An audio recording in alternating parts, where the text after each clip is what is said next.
Are you a part of any organizations? Are you part of a neighborhood? Maybe you go to a church occasionally.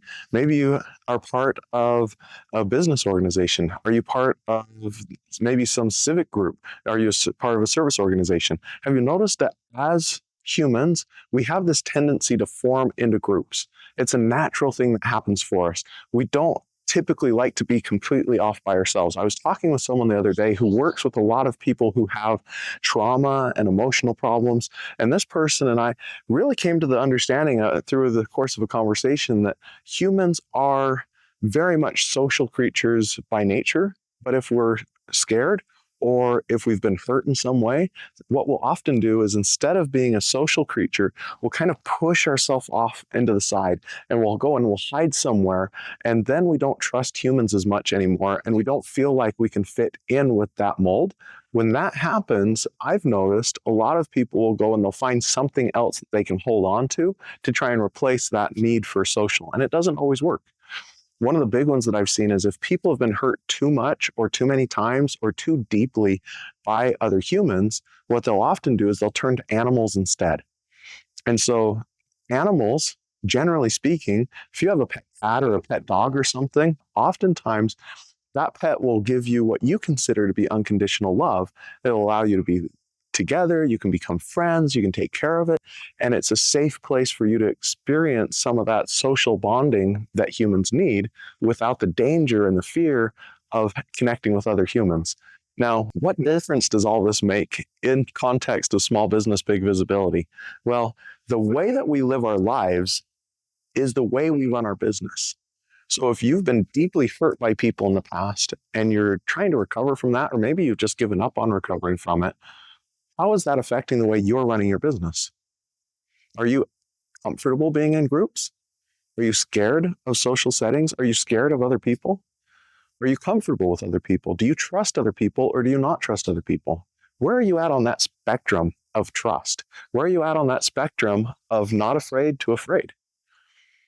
What I've discovered is a business, and Robert Haynes first shared this with me, but a business won't grow faster. Your small business in particular is not going to grow faster than you as an individual personally develop. So as you level up who you are, as you level up your abilities, as you put some of those old fears to rest, as you start accepting that you can change and grow and become a different person, your business is going to change and grow as well. Because oftentimes the business is just a byproduct of who you are, the way you think, the way you act. It doesn't change from where you're at when you're in your off hours to who you are during business hours. You're not two different people.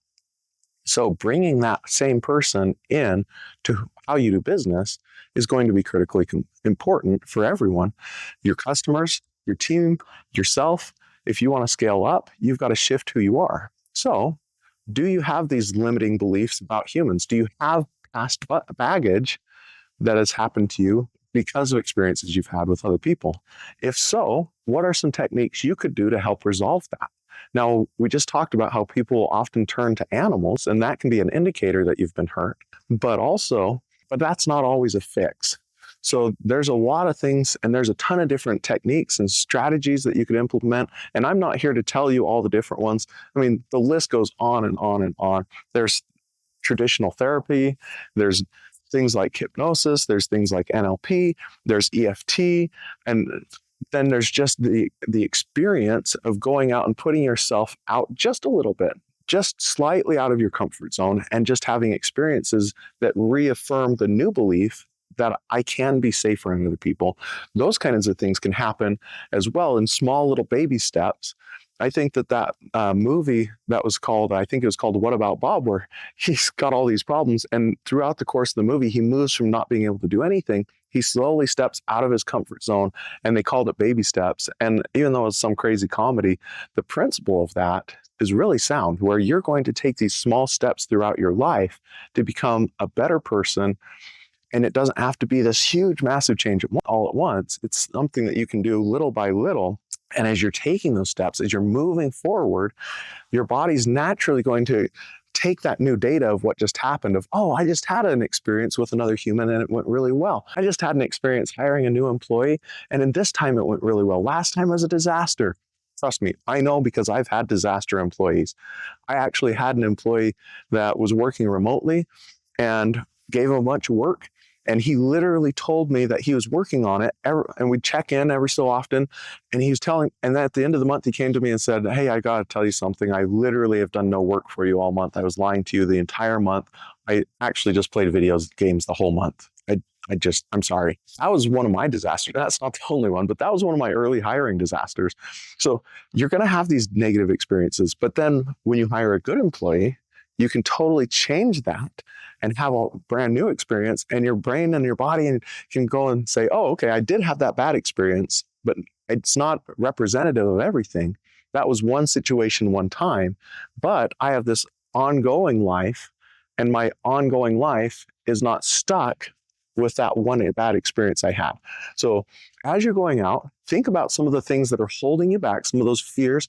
And oftentimes we don't even recognize it. So you've got to be aware of how you're reacting. So you can think back, okay, why am I reacting like that? I had a negative experience once. Okay, let's go and reflect on what I can do to have some good experiences, to change that mindset, to have new beliefs installed or instilled, and then take those small baby steps. And what you're going to find is as you transfer your thinking and as you shift, your business is going to shift, and it's going to consequently grow into more of the business that you've been looking for.